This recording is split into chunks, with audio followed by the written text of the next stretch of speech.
We're going to switch gears, and we're going to have a bedtime story. We're going to have a scary bedtime story. Yes, we are. So I'm going to switch gears. I'm actually going to stop this thing here. I'm not going to watch the video because I'm going to switch to my script. And I'm also going to dim the lights. Ready? Because if we're going to tell a story, let's tell it dark and scary. How's that? Does that work for you? Works for me. Okay. Now, I advise you to hit the little button over here that makes the whole thing fill the screen, because then it goes dark, because this is better done in the dark. All right. And the story that I'm going to read to you guys is an Edgar Allan Poe story. It's actually one of my favorite Edgar Allan Poe stories. It's called The Cask of Amontillado. Now, this story was one of the first stories that I ever did when I was producing a radio theater company. When I was in grad school at Columbia, I co-produced a radio theater company, and I did an adaptation of this story. And this is, we recorded it, and then when I was starting an anime, they wanted a demo tape.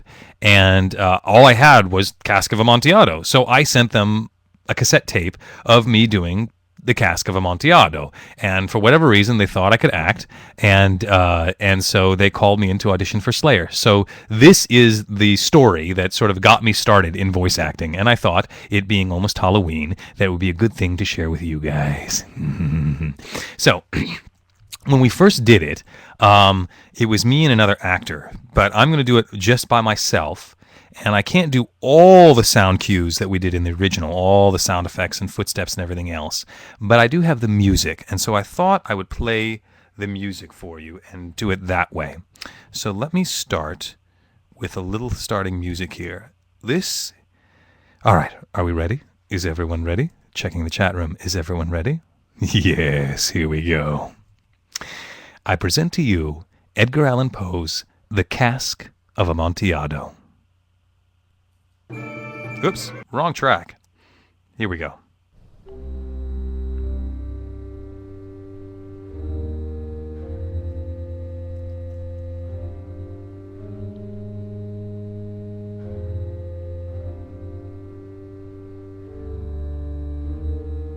Hopefully everyone can hear the music all right.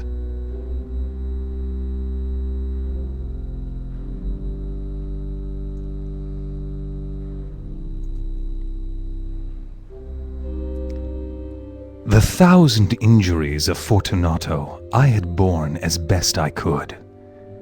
But when he ventured upon insult, I vowed revenge. You, who so well know the nature of my soul, will not suppose, however, that I gave utterance to a threat. At length I would be avenged. I must not only punish, but punish with impunity. It must be understood that neither by word nor deed had I given Fortunato cause to doubt my goodwill. I continued, as was my wont, to smile in his face, and he did not perceive that my smile now was at the thought of his immolation. He had a weak point, this Fortunato, although in other regards he was a man to be respected and even feared. He prided himself on his connoisseurship in wine. In painting, Fortunato, like his countrymen, was a quack. But in the matter of old wines he was sincere. In this respect, I did not differ from him materially. I was skillful in the Italian vintages myself, and bought largely whenever I could. It was about dusk, one evening during the supreme madness of the carnival season, that I encountered my friend. He accosted me with excessive warmth, for he had been drinking much. The man wore motley. He had on a tight-fitting party-striped dress, and his head was surmounted by the conical cap and bells. I was so pleased to see him that I thought I should never have done wringing his hand. I said to him, "My dear Fortunato, you are luckily met. How remarkably well you are looking today. But I have received a pipe of what passes for Amontillado, and I have my doubts." "How?" said he. "Amontillado? A pipe? Impossible! And in the middle of the carnival?" I have my doubts, I replied, and I was silly enough to pay the full Amontillado price without consulting you in the matter. You were not to be found, and I was fearful of losing a bargain. Amontillado? I have my doubts. Amontillado! And I must satisfy them. Amontillado! As you are engaged, I am on my way to Lucrezi.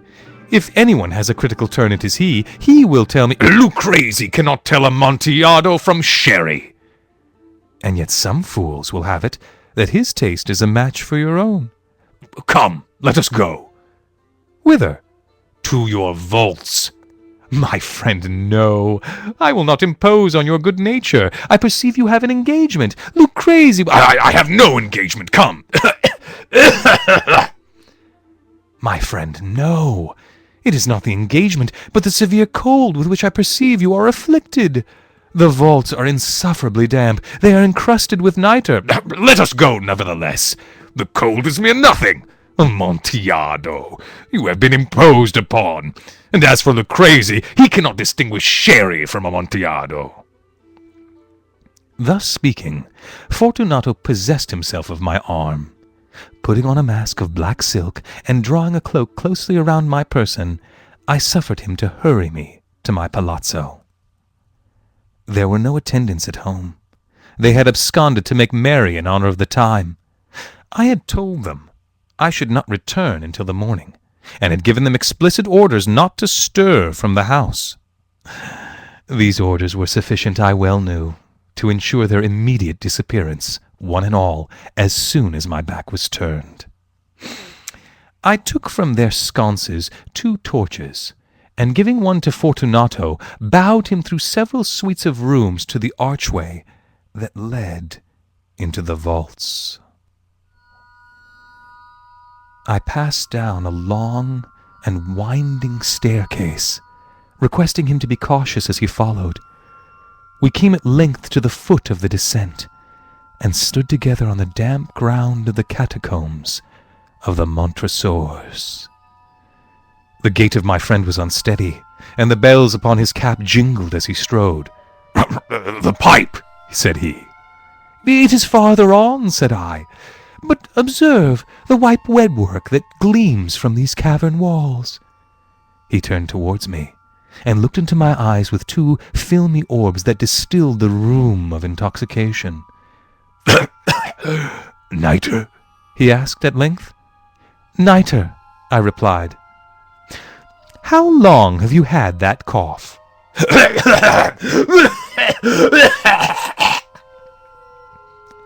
My poor friend found it impossible to reply for many minutes. It is nothing, he said at last. Come, I said with decision, we will go back. Your health is precious. You are rich, respected, admired, beloved. You are happy, as once I was. You are a man to be missed. For me, it is no matter. We will go back. You will be ill, and I cannot be responsible. Besides, there is Lucrezi. Enough, he said. The cough is a mere nothing. It will not kill me. I shall not die of a cough. True, I replied. And indeed, I had no intention of alarming you unnecessarily, but you should use all proper caution. Here, a draught of this Medoc will defend us from the damps. Here, I knocked off the neck of a bottle, which I drew from a long row of its fellows that lay upon the mould. Drink, I said, presenting him with the wine. He raised it to his lips with a leer. He paused and nodded to me familiarly while his bells jingled. I drink, he said, to the buried that repose around us. And I to your long life. He again took my arm, and we proceeded. These vaults, he said, are extensive. Oh, the Montresors, I replied, were a great and numerous family. I forget your arms. A huge human foot door in a field azure. The foot crushes a serpent rampant, whose fangs are embedded in the heel. And the motto?